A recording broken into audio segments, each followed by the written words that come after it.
¿Sabes cuántas personas con discapacidad visual hay en México?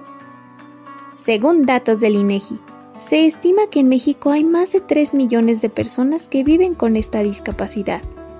Y muchas de estas personas son apartadas de la sociedad, viviendo aspectos de discriminación y aislamiento debido a su limitante visual. En el Hospital de la Luz nos encontramos conscientes de esta situación.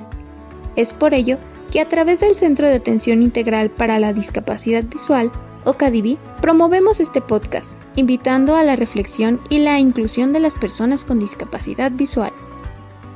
Queremos acompañarte para que vivas un nuevo capítulo en tu vida, uno más fuerte, más seguro y sobre todo con las herramientas necesarias para hacer frente a los retos que se interpongan. Sabemos que no es fácil dar ese primer paso y que se requiere de mucho coraje para dar vuelta a la página. Por ello, te presentamos Sonus Luma, el sonido de la luz. Una colaboración del Hospital de la Luz de la mano de CADIVI Podcast e Hiperbórea Radio, donde a través de 5 historias únicas buscaremos animarte, que pases un buen rato y sobre todo, motivarte a que tomes esa gran y difícil decisión de empezar tu tratamiento. Es difícil empezar, lo sabemos. Por eso, queremos acompañarte dentro de este nuevo capítulo en tu vida. Así que, sube el volumen y recuerda todo aquello que estamos dejando de lado por no dar ese paso inicial. Hola, ¿qué tal? ¿Cómo están? Sean bienvenidos, bienvenidas a este episodio de Sonus Luma. Yo soy Jazmín López y como cada 15 días me da muchísimo gusto saludarles a través de la frecuencia de las ondas sonoras de Hiperbórea Radio en este programa que es una colaboración entre Hiperbórea Radio, CADIVI Organización y el Hospital de la Luz, por supuesto. Pues en esta temporada que hemos estado platicando sobre baja visión, me da mucho gusto saludarles.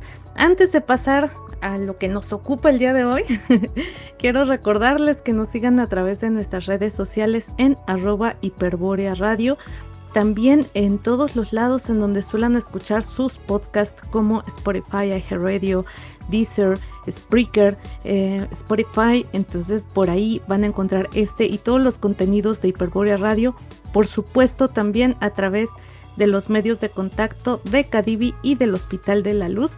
Allí, así es que no hay ningún pretexto para no estar conectados. Ahí están un montón de maneras en que podemos encontrarnos, podemos estar cerquita, podemos preguntarnos, aprender y compartir. Y bueno, pues sin más, vamos ahora sí a pasar a materia. Y es que, pues bueno, como lo hemos venido platicando a lo largo de estos programas, pues la visión es uno de los sentidos quizá más complejos, más fascinantes que han despertado curiosidad, pues bueno, que tenemos como seres humanos. Y creo que pocas veces nos detenemos a pensar ¿y cómo funciona nuestro ojo?, ¿no? O cuando no funciona muy bien, como ¿por qué no funciona muy bien?, ¿no? Pues el día de hoy nos acompaña un experto en el tema, es el doctor Luis Manuel Pesiguía. Él es médico cirujano, oftalmólogo y especialista en neurooftalmología. Él nos va a platicar sobre las enfermedades que afectan al nervio óptico, cómo podemos cuidar nuestra visión, que eso es muy importante, qué avances médicos existen en este campo. Y bueno, pues les quiero presentar. El doctor Pesiguía es médico cirujano por la Universidad Autónoma de San Luis Potosí. Es oftalmólogo egresado del Hospital General Dr. Manuel G. González en la Ciudad de México y cuenta con una subespecialidad en neurooftalmología por el Instituto Nacional de Neurología y Neurocirugía. Además, es miembro del Comité de Ética en Investigación de dicho hospital, socio de la Sociedad Mexicana de Oftalmología y expresidente de la Asociación Mexicana de Oftalmología Neurológica. Actualmente es médico adscrito en el Instituto Nacional de Neurología y en Sala 1. Y pues bueno, un poco de la trayectoria que tiene el doctor. Doctor, bienvenido a este espacio. Muchas gracias, Jazmín, José Alberto.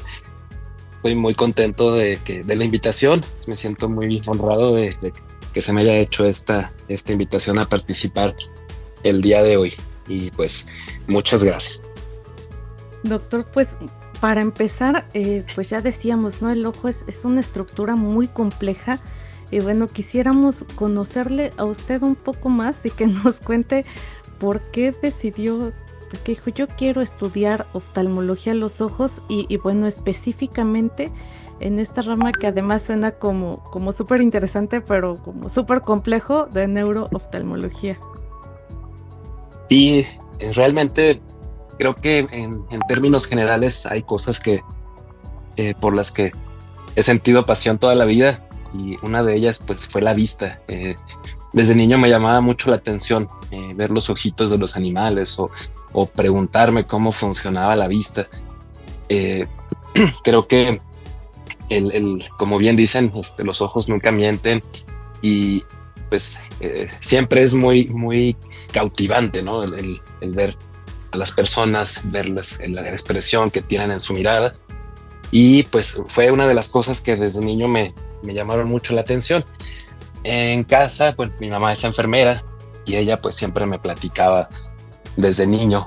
Ella trabajó en el hospital de cardiología y pues parte de contarnos cuentos, a mis hermanas y a mí nos contaba de cómo funcionaba un hospital y cómo funcionaba el corazón, y pues como que nos dio ese primer acercamiento a mis hermanas y a mí a las ciencias de la salud. Y eso pues despertó mucho más curiosidad en mí al respecto. Ya posteriormente, cuando entré al bachillerato, por cuestiones ahí de contactos en la familia, me invitaron a trabajar como voluntario en una asociación de urgencias médicas. Entonces pues estudié técnico en urgencias médicas, y entonces andaba en las ambulancias y todo esto. Creo que cosa que a mis papás no les gustaba mucho, ¿verdad? Que anduviera en las ambulancias a los 15 años. Pero pues todo eso me empezó a acercar mucho a la medicina. Claro. Sí, no, mi mamá sí, no era muy feliz de que me subiera a las ambulancias, pero a mí me gustaba mucho. Y pues sí, ya el siguiente paso fue natural, ¿no? Entrar a la escuela de medicina, y pues sí, ya de una forma mucho más, digamos, seria, pues entrar en materia. Y en los primeros años de la carrera, pues uno estudia anatomía y fisiología, y yo creo que de las materias relacionadas siempre me sentí muy atraído hacia las neurociencias. Siempre el curso de neuroanatomía, pues al principio no le entendía, y justo eso me hacía todavía quererlo entender más, ¿no? Y ya una vez que uno lo empieza a ver y a ver y a ver, pues se va familiarizando, y llega un momento en que es como la Matrix, ¿no? Ya en vez de ver numeritos vemos las vías, y eso pues lo hace todavía más emocionante. Y a mí en lo particular, digo, en general la oftalmología se me hace una de las áreas más complejas de la medicina. Digo, todas las especialidades son complejas, pero la oftalmología, además de que el ojo en sí es pues un aparato, más que un órgano, es un aparato compuesto de muchos órganos muy pequeñitos. La forma en la que interpretamos lo que estamos viendo, o sea, para poder ver, parte de que funcione el ojo, necesitamos que funcione el cerebro. Realmente es importante recordar que el ojo es parte del sistema nervioso central, y que pues la evolución de la vida como la conocemos se ha dado en función a la adaptación a la luz, tanto de las plantas como de las primeras células, después ya los organismos multicelulares, y al final pues nosotros como mamíferos evolucionados fuimos justo avanzando a lo largo de este camino evolutivo, en parte digo por la búsqueda de supervivencia, pero también muy influidos por la luz. Y ahí es muy importante la función del ojo y de la vía visual, de saber interpretar lo que estamos viendo. Y así como sí. Y de verdad qué emoción, ¿no? Porque creo que cuando alguien que ama la medicina, o sea, nos comparte cosas, nos va acercando pues un montón, y pues sin duda, ¿no? Pues ahí un poco la influencia desde casa, pues es súper importante. Y bueno, pues actualmente usted colabora en el Instituto Nacional de Neurología y Neurocirugía. Cuéntanos por favor un poquito qué es lo que hace ahí, y pues o sea, en el día a día, no sé, yo escucho el nombre y de pronto no se me ocurre, ¿no? Como a lo mejor de pronto en un hospital de traumatología creo que la gran mayoría podríamos imaginar qué es lo que hay en un día a día, pero bueno, a mí de verdad me llama mucho la atención qué es el día a día, con qué es con lo que se encuentran ustedes. Sí, pues es cierto, aquí tenemos digamos, un equipo muy, muy interesante compuesto de muchas especialidades dentro de la misma neurociencia. Uh-huh.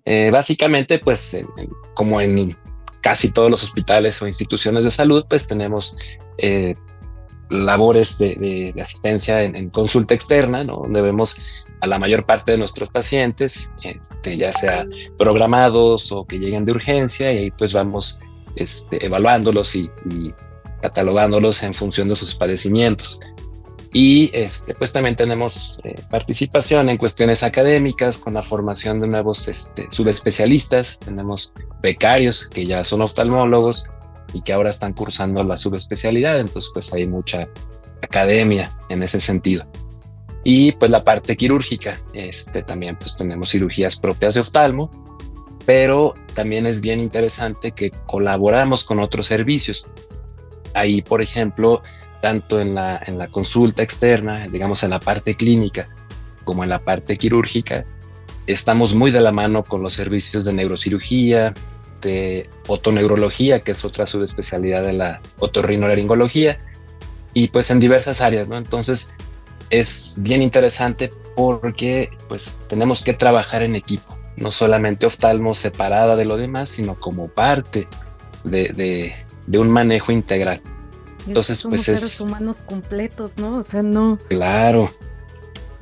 No somos un brazo, un ojo, una oreja, ¿no? O sea, somos seres humanos completos y que creo que pues justamente eso, ¿no?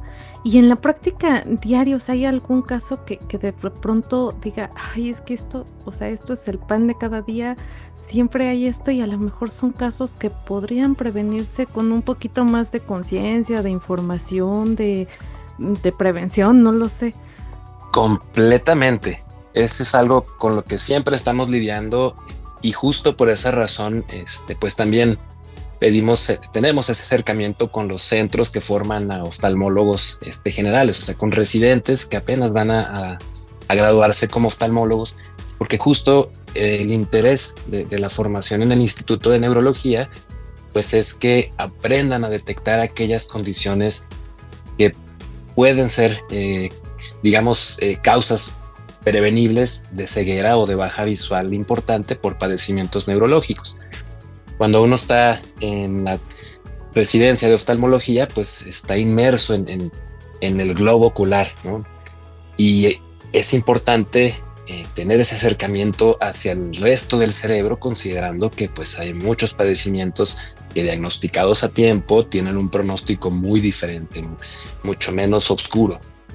Entonces, creo que es algo que hemos logrado. Sí, ha sido un trabajo, pues digamos, de ir abriéndonos pasos, de que los chicos residentes de oftalmo vean la neuro no como un castigo, porque yo me acuerdo cuando era residente, veíamos pacientes de neuro y le teníamos pavor, porque pues decíamos, no sé qué tiene.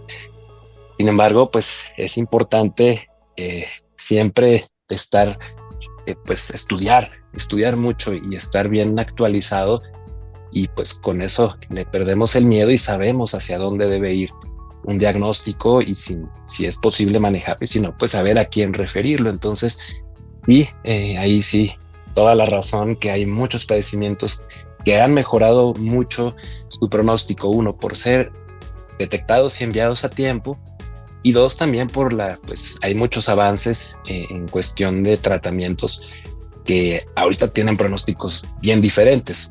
Por poner un ejemplo, y no me quiero adelantar, pero en pacientes que tienen esclerosis múltiple, por ejemplo, a lo mejor hace 10 o 15 años el pronóstico era diferente al que pueden tener ahora con un tratamiento oportuno. Entonces, por eso es bien importante que los chicos que están en formación le pierdan el miedo a la neuro, y que los pacientes también estén informados, que sepan que hay alternativas y que pues existe esta especialidad que cada vez ha cobrado más importancia. Así es. Bueno, como un poco ir perdiendo el miedo, como dicen ambas partes, porque de pronto uno, si incluso como paciente escuchas algo de neuro y uno dice, no, me voy a morir, ¿no? O sea, pues sí, porque en realidad es que uno escucha eso y es fuerte, pero justamente creo que es la importancia, ¿no?, de estos espacios para ir viendo que, pues bueno, que hay un más allá, sí hay como una clasificación, pero hay como un, pues tener especialistas y soluciones. Y Claro. justo muchas personas, pues de pronto no tenemos muy claro, ¿no?, qué es el nervio óptico. O sea, de pronto, y quienes convivimos con discapacidad visual, o sea, dicen, tal cosa con el nervio óptico, es que el nervio óptico, ¿no? Y entonces de pronto muchas cosas con el nervio óptico, pero es como algo que mucha gente menciona, pero es como Lord Voldemort, ¿no? De Harry Potter. De pronto no sabemos como muy bien en dónde está, qué hace. Entonces, si nos puede contar qué es el nervio óptico, cuál es su función. Y claro, yo creo que la forma más simple, digamos hasta cierto punto, digamos sin afán de ser condescendiente con la respuesta, a mí me gusta explicar al nervio óptico como el cable que conecta al ojo con el cerebro. Dentro del sistema nervioso central, específicamente en el cerebro, pues hay muchas estructuras, ¿no? Dentro de las cuales hay unos nervios que se llaman nervios craneales. También se les conoce como pares craneales. Y estos nervios se originan en el tallo del cerebro, que es como la conexión entre el cerebro y la médula espinal, y de ahí salen hacia diferentes partes y tienen funciones muy especiales. Uno de ellos, por ejemplo, pues nos da el sentido del oído, otro nos permite el olfato, y varios que se encargan de la movilidad de los ojos, que son nervios motores oculares, ¿no? Y bueno, en total son 12 nervios, cada uno tiene una función muy específica, pero uno de ellos, el segundo nervio craneal o nervio óptico, tiene una función bien importante porque es el que lleva la información visual de toda la luz que entra al ojo. Pues me imagino que ya en otros programas te he hablado de la retina y de cómo se lleva a cabo el proceso de la visión, pero a grandes rasgos, pues la luz llega al ojo, el ojo es como la camarita, ahí se convierte en una señal electroquímica y a través del nervio óptico, que es el cablecito, llega esa señal hacia el cerebro. Entonces sería como ver al ojo como una camarita, al nervio óptico como el cablecito y al cerebro como la pantalla donde se va a traducir toda esa información que llegó al ojo. Entonces ese nervio pues tiene características especiales. Una de ellas muy importante es que no solo lleva fibras nerviosas, sino que junto o dentro de él van una arteria y una vena que le dan nutrición tanto al nervio óptico como a las capas internas de la retina. Entonces, esto es importante porque hay patologías que están relacionadas con esta configuración del nervio óptico. Y yo les pongo el ejemplo a mis pacientes, que es como estos cables que se usaban antes en las televisiones, el cable coaxial, ¿no? Que tenía un cablecito grueso al centro y muchas fibritas alrededor. Y además tiene una cubierta especial, como un aislante, como si fuera pues un cable. Y esa cubierta se llama mielina, que es una proteína que lo protege y que además ayuda a la conducción nerviosa. Y esto es importante porque hay patologías que pueden afectar esta cobertura. Entonces, pues el nervio óptico, en términos simples, es el cablecito y pues realmente es una estructura un poquito más compleja que esto. Por eso es que es importante reconocer las patologías que lo pueden afectar. ¿Y cuáles podrían ser las principales patologías que puedan afectar al nervio óptico? Y a lo mejor, ¿cómo podríamos detectar de pronto si hay algunos síntomas que puedan alertar? A lo mejor incluso en algún grupo de personas que sean más susceptibles a ello. Híjole, pues aquí depende mucho del grupo de edad, de la cuestión demográfica. Hay muchas cuestiones que pueden afectar al nervio óptico. Ciertamente hay grupos en los que hay más riesgo. Sabemos, por ejemplo, que una de las causas más frecuentes de ceguera a nivel mundial, prevenible, es el glaucoma, que es una forma de neuropatía óptica. Y de hecho, pues hay una subespecialidad dentro de la oftalmología que trata específicamente al glaucoma. Entonces, pues ese sería un grupo de riesgo, típicamente personas pues ya mayores de 40 años que tengan factores hereditarios o alguna otra alteración estructural, pues es un factor de riesgo, por poner un ejemplo. Otro factor de riesgo serían personas que cursen con alguna enfermedad autoinmune que específicamente produzca pérdida de esta cubierta, de la cubierta que hablábamos ahorita de mielina. Otro grupo de riesgo, pues personas que estén expuestas a ciertos tóxicos, ¿no? Específicamente, por ejemplo, pacientes que hayan tenido una intoxicación por metanol. O sea, aquí varía mucho el grupo de riesgo. La patología es variable. Sí, yo quiero hacer una pregunta que no me quiero quedar con ella porque me quema, pero justamente de pronto, digamos como de manera popular, ¿no? De pronto dicen, ay, no tomes alcohol corriente porque te vas a quedar ciego, ¿no? Y no quiero sí. como asustar a nadie, pues, ¿no? Pero digamos, claro. ¿Qué tan idea? Vaya, no quiero decir que por tomar de alcohol de X o Y, ¿no? Pero sí, claro. Sí saber si esto es un mito o una realidad que puede, sí, a lo mejor te decía, pues justo el etanol puede afectar al nervio óptico y en qué medida, ¿no? Ciertamente. Ahorita quizá no me gustaría confundir. Existen factores de riesgo en ciertas neuropatías hereditarias en las que el simple hecho de la exposición a tóxicos como el propio etanol o el humo del tabaco, pues en sí pueden desencadenar esta predisposición. Pero hablando de la población general, considerando a una persona sana, sin otra alteración, sí hay, sobre todo lo vimos mucho en pandemia, cuando hubo esta restricción de la venta de alcohol, y que pues sí, se incrementó muchísimo el consumo de alcohol en general. Adulterado. Sí, hubo casos bastante dramáticos, tanto aquí en Ciudad de México, Estado de México y Guadalajara, en donde se empezó a distribuir alcohol adulterado, específicamente metanol, que es un alcohol de uso industrial y que pues se utiliza ya sea para incrementar el grado tóxico de la bebida, porque es más barato y porque pues produce efectos pues muy parecidos al de la ebriedad, pero que daña de forma irreversible al nervio óptico. Entonces sí nos tocó ver bastantes casos, incluso hubo semanas en las que llegaban pacientes 2, 3, 4 al día con secuelas por intoxicación por metanol.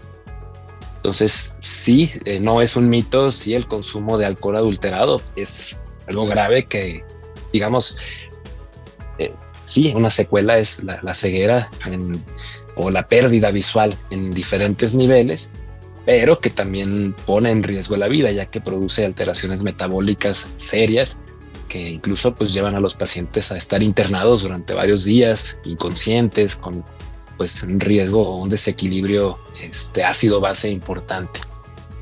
Uh-huh. Ahí está, la verdad es que no por alarmar a nadie, pero sí para que tengamos cuidado, ¿no? Con las cosas que consumimos, porque de pronto lo decimos incluso en broma, pero bueno, ya ahí está la opinión de alguien que trabaja directamente con pacientes, un experto, entonces ahí está contestada la pregunta. Y bueno, en realidad es que nosotros siempre damos como por sentado, ¿no? O sea, como que la gente ve y entonces damos por sentado que vemos o que caminamos, que podemos hablar, que escuchamos, y entonces pues no estamos como pensando en cómo podemos prevenir, ¿no? Ya ahorita claro. Ya nos hablaba un poquito, pero ¿cuáles serían algunas estrategias para prevenir digamos el daño del nervio óptico? Y también no sé si haya como condiciones de vida, aparte de la del alcohol, por ejemplo, todo esto, pantallas, alimentación, no sé, que puedan como claro. influir en la salud de nuestros nervios ópticos. Claro. Yo creo que lo más importante para el cuidado del nervio óptico primero es ir a revisión con el oftalmólogo. No esperar a tener síntomas, sino acudir a revisión. En general, cualquier persona. ¿Cuándo se va, doctor, al oftalmólogo? Idealmente en una persona sana, sin algún otro factor de riesgo, una vez al año. Okay. Una vez al año, ahí pues nos van a evaluar la función visual, la agudeza visual, la visión cromática, detectar si hay alguna alteración en alguna parte de nuestro campo visual y pues algunas otras pruebas de función visual, incluyendo si es el caso, por ejemplo, de que veamos alguna cuestión que nos llame la atención, pues ya solicitar estudios más dirigidos. O bien si tenemos antecedentes familiares de algún tipo de neuropatía óptica, pues también ya tomar o plantear una estrategia adecuada de seguimiento. Pero en general, pues sí, lo importante aquí es la prevención y la mejor forma es ir a revisión por lo menos una vez al año. Obviamente, pues una buena alimentación es crucial. Hay ciertos tipos de neuropatía o incluso encefalopatías relacionadas a deprivación o a falta de ciertos nutrientes, como vitamina B12, por ejemplo, y es frecuente, por ejemplo, en personas con problemas ya crónicos de consumo de sustancias, como el alcohol, incluso que no esté adulterado, pero que sea de una manera crónica, existan condiciones de desnutrición más la toxicidad del consumo.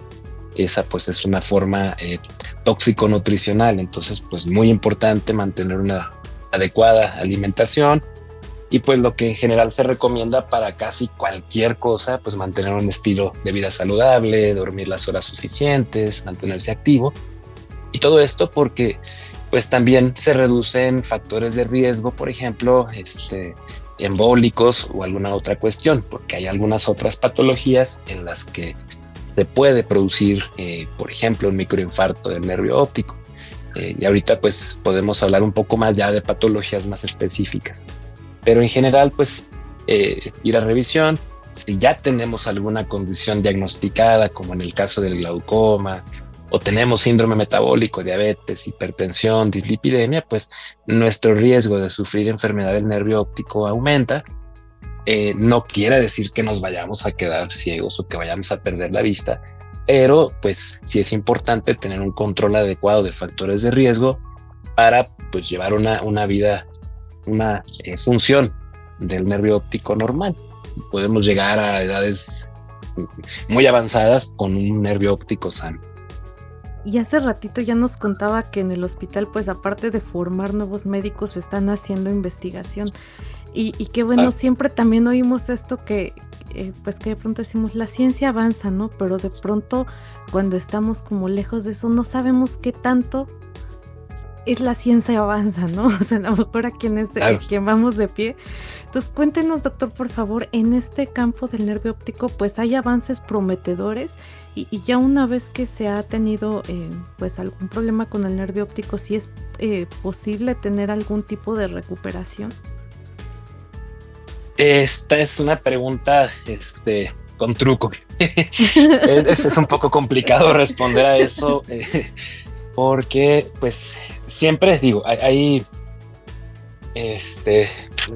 cuestiones que son tratables y otras son controlables, ¿no? Y algunas otras pues sí tienen un pronóstico más sombrío o un poco menos favorable. Uh-huh. En general, hablando de reversibilidad, cuando se daña el nervio óptico es un poco difícil. Depende mucho de la causa y del tiempo de evolución. Uh-huh. Por ejemplo, en una persona que ahorita, justo hablando de los avances en los últimos años, en una de las áreas en las que más se ha visto, digamos, un despegue y que incluso a nosotros mismos nos ha sorprendido cómo ha cambiado el pronóstico en un cierto grupo de pacientes. Hay un grupo de enfermedades que se conocen como desmielinizantes. Esta condición, el ejemplo clásico y el que todos hemos escuchado es la famosa esclerosis múltiple. En la actualidad sabemos que no es la única enfermedad desmielinizante, hay muchas más. Hay una que se llama neuromielitis óptica, otra que está asociada a una cuestión que se llama glicoproteína de mielina del oligodendrocito y muchas más. Y entre más avance el tiempo y hemos conocido más al respecto, se ha visto que pues existen muchos subgrupos de estas enfermedades desmielinizantes, cada una con diferentes formas de manifestarse. Algunas tienen diferencias muy sutiles entre sí y que pues en general dentro de las manifestaciones que atañen al nervio óptico, pueden producir algo que se llama neuritis óptica, que es una inflamación en agudo o subagudo, es decir, en el transcurso de días, en el que la persona comienza con una baja visual. Típicamente empiezan a ver como los colores un poco más pálidos, y después, en el paso de horas a días, notan una disminución visual, una disminución de la agudeza visual, que es variable dependiendo de cuál sea la causa, de cuál de todos estos grupos de desmielinización pertenezca. Puede ser de uno o de los dos ojos. Y entonces, hasta hace a lo mejor 15 años, pues sobre todo en las escuelas más antiguas o digamos, en las prácticas previas, pues a la gran mayoría se les atribuía a una asociación a esclerosis múltiple. Y si bien es cierto, en nuestra población hemos visto que hay otras patologías. Entonces, es bien importante porque este grupo de pacientes son candidatos a diferentes formas de tratamiento. Actualmente, pues tenemos varias herramientas para diagnosticarlo. El diagnóstico es clínico, pero para poderlo estadificar y clasificar en alguno de estos grupos, pues tenemos imagen por resonancia magnética, ya con paradigmas muy bien establecidos para cada uno de los grupos. Algunos otros estudios paraclínicos, como la tomografía de coherencia óptica, que esa pues se utiliza en casi todos los centros oftalmológicos, y algunas otras cuestiones. A nivel molecular, pues también se solicitan anticuerpos que son muy específicos, y todo esto pues nos va encasillando a un tratamiento muy específico. Entonces, en donde más hemos visto avance es justo en las técnicas de diagnóstico y en los protocolos de tratamiento. Entonces, actualmente se está trabajando con medicamentos biológicos que van específicamente dirigidos a ciertos anticuerpos que son como el target de la patología. Entonces, a lo mejor antes se trataban 20 enfermedades con un solo fármaco, y en la actualidad pues existe un fármaco específico para cada una. Desafortunadamente pues no siempre se tiene acceso a estos medicamentos. Cabe destacar que pues tienen un costo en muchos de los casos, pero pues digamos que aquí en el instituto, en el servicio de enfermedades desmielinizantes, pues tienen bastantes protocolos en los que se insertan a los pacientes y pues se busca darles la mejor atención pues digamos al menor costo posible, ¿no? Y sí, el pronóstico cambia muchísimo, tanto el visual como el de función, de motora y funciones de otra índole. A lo mejor hace 15 años veíamos a los pacientes que llegaban ya sin poderse mover, y ahorita pues vemos que llegan caminando, ¿no? Entonces sí es bien importante esta área de investigación. Uh-huh.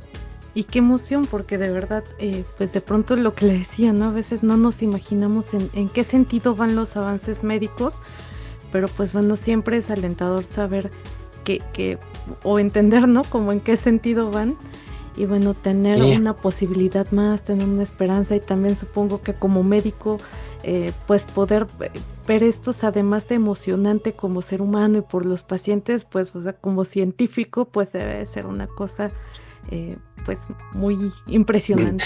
Sí, claro.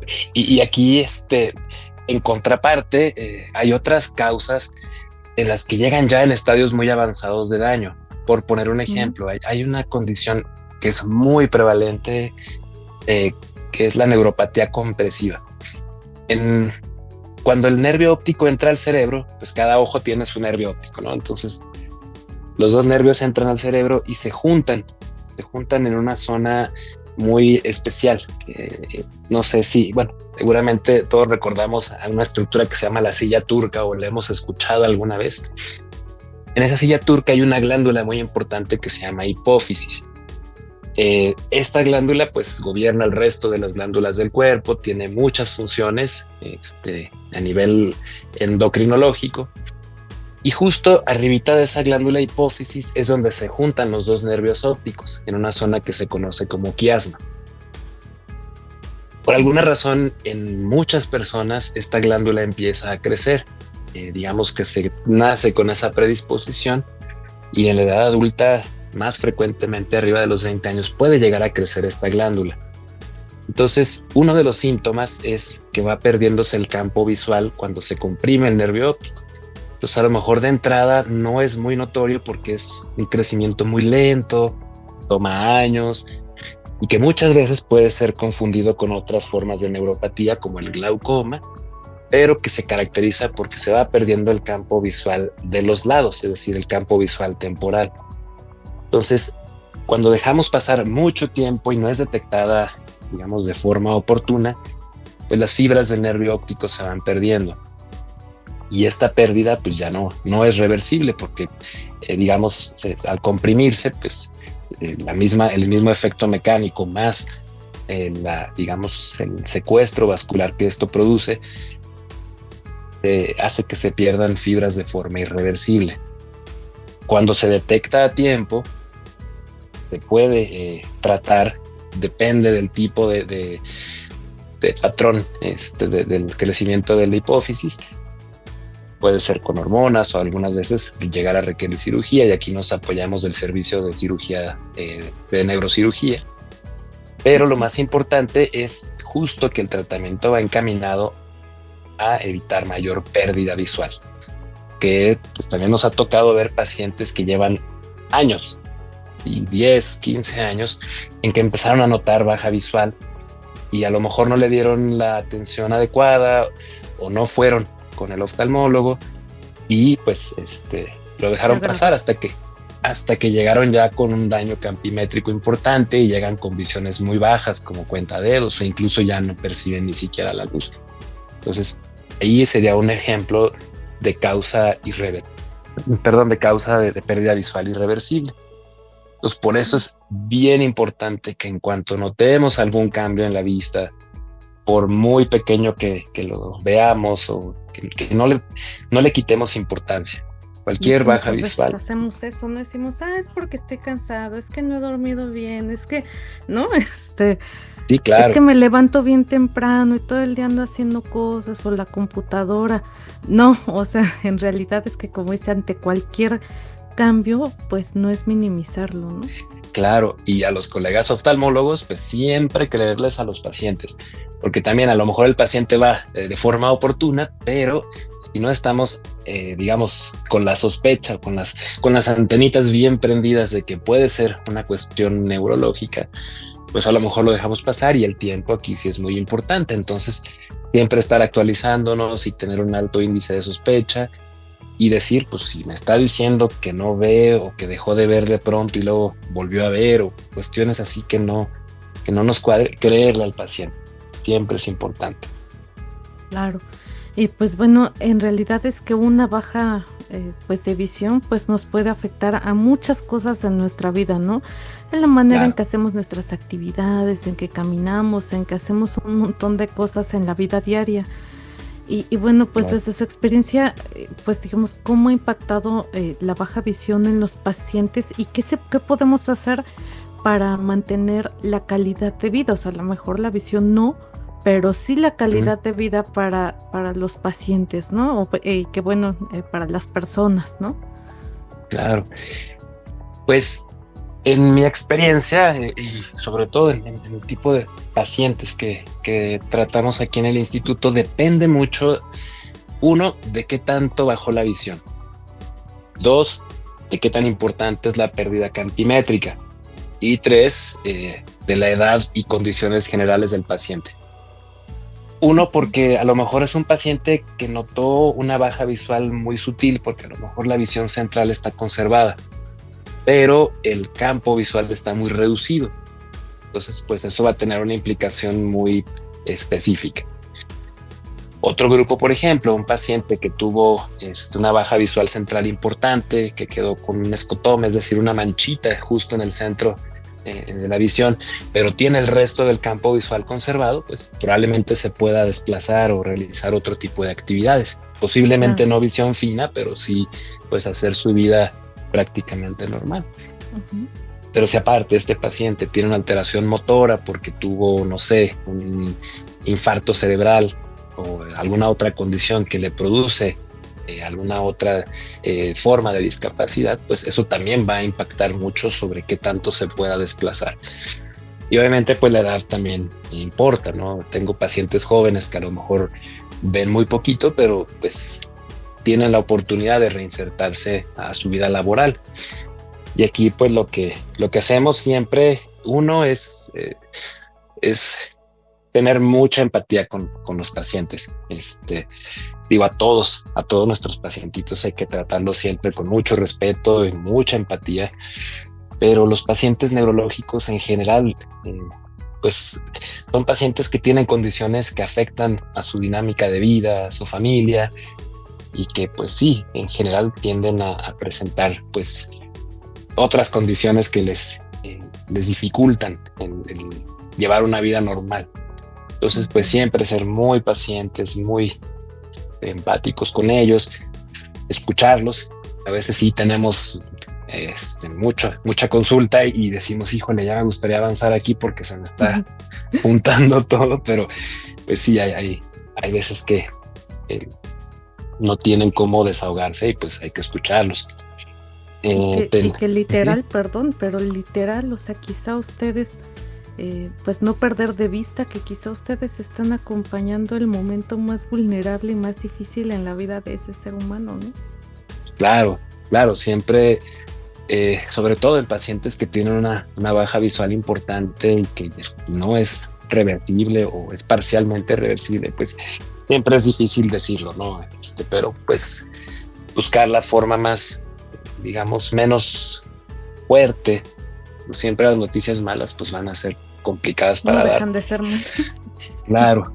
Claro, pero pues sí, ser muy claros y estar atento a todas sus dudas. Y aquí, por ejemplo, pues los mandamos a apoyo tanto al servicio de neuropsicología, si es necesario, pues también al servicio de neuropsiquiatría. Y en particular, pues sí estamos muy en contacto con servicios de visión baja, como es el CADIVI, por ejemplo. Ahí pues sí, plantearles que existe la posibilidad de una rehabilitación visual y de un acompañamiento más en forma, más diseñado para ellos. Y sé que también hay ciertos servicios de rehabilitación laboral. He tenido pacientes que pues de pronto no sabían, no podían, digamos, continuar con sus actividades y aprendieron lenguaje braille y ahora pues se desempeñan en trabajos que se adaptan a ellos, ¿no? Y eso creo que les resuelve. Si no les resuelve por completo la vida, pues el hecho de que una persona regrese a ser productiva y tengan que ocuparse hace una diferencia enorme. Así es, y justo la importancia, ¿no?, de CADIVI, que bueno, acá en este espacio no, pues no vamos a parar, ¿no?, de decirles que si necesitan apoyo, pues vayan, o sea, busquen el apoyo médico que necesiten, pero si ya médicamente de pronto pues hay como poco, ¿no?, que se pueda hacer, pues bueno, siempre está el apoyo de CADIVI y claro que sí, siempre se puede aprender a cocinar, a usar la computadora, a maquillarse, en fin, que habrá cosas, por supuesto, no vamos a poder manejar, por ejemplo, un auto, ¿no? Sería irresponsable, pero claro. Pero que claro que se puede ser productivo, se puede ser feliz y bueno, sufrir una discapacidad es una elección, ¿no? Cada persona decide cómo lo vive. Doctor, y a mí me gustaría pues preguntarle ya para finalizar si hay alguna cosa que quiera agregar. A mí me ha dado mucho gusto conversar con usted porque creo que he aprendido mucho. Pues hemos igual resuelto dudas y bueno, también explorando el ojo y también el cerebro, parte, ¿no?, del cerebro, que es un órgano, wow, pues muy mágico, ¿no? O sea, no sé si mágico sea la palabra, pero muy impresionante. Sí, es uno de los órganos más hermosos del cuerpo. En general, todo el cuerpo funciona de una forma impresionante cuando uno lo empieza a estudiar. No hay palabras que describan esa emoción cuando uno entiende cómo funciona, ¿no? Y pues realmente creo que lo que más me importa o me interesaría, uno, es que siempre es más fácil o es mejor prevenir que manejar las secuelas. Entonces, tanto para los pacientes acudir de forma oportuna en cuanto noten cualquier cambio en su vista. Pues siempre vamos a estar en la mejor disposición de resolver dudas. Y para los colegas que nos dedicamos a la salud visual, también siempre estar muy alertas sobre cuestiones que puedan pasársenos por alto, siempre estar con un índice de sospecha alto, y la mejor forma de hacerlo pues es darle una estudiadita nuevamente a la neurooftalmología. Son muy bienvenidos a rotar acá en el Instituto de Neurología. Cada vez creo que se ha vuelto un poco más amigable. No es que antes no lo fuera, pero ahora cuando tenemos gente que rota con nosotros se dan cuenta que no es un servicio de señores barbones, gruñones, sino que tenemos pues muchas actividades. Somos muy quirúrgicos también, porque a veces también tienen esa inquietud de que dicen, no, ellos no operan, pero sí tenemos bastantes actividades y son muy bienvenidos. Pues ahí está la invitación, doctor Luis Manuel Pesiguía. Muchísimas gracias por conversar este día con nosotros en este espacio en Sonus Luma. Y bueno, pues aquí esta entrevista que ha sido súper enriquecedora. Nosotros les esperamos dentro de 15 días con otro programa de Sonus Luma. Y mientras, pues síganos comentando, síganos escribiendo. Pues igual a través de los medios de comunicación de Cadivi Organización. Igual, doctor, no sé si para quien quiera más información o algo, si quiera dejar alguna página, algún dato de contacto en donde la gente pudiera tener más información. Claro que sí. Yo creo que la forma más fácil sería a través del correo electrónico o vía WhatsApp. Mi correo es drluispesi, todo seguido, @gmail.com, y el WhatsApp es 5544-539114. Y ahí con mucho gusto podemos resolver dudas. Pues muchísimas gracias, doctor, y muchísimas gracias a quienes nos escuchan del otro lado de su aparato que está emitiendo estas ondas sonoras. Nos escuchamos dentro de 15 días aquí a través de la frecuencia de Cadivi Organización e Hiperbórea Radio.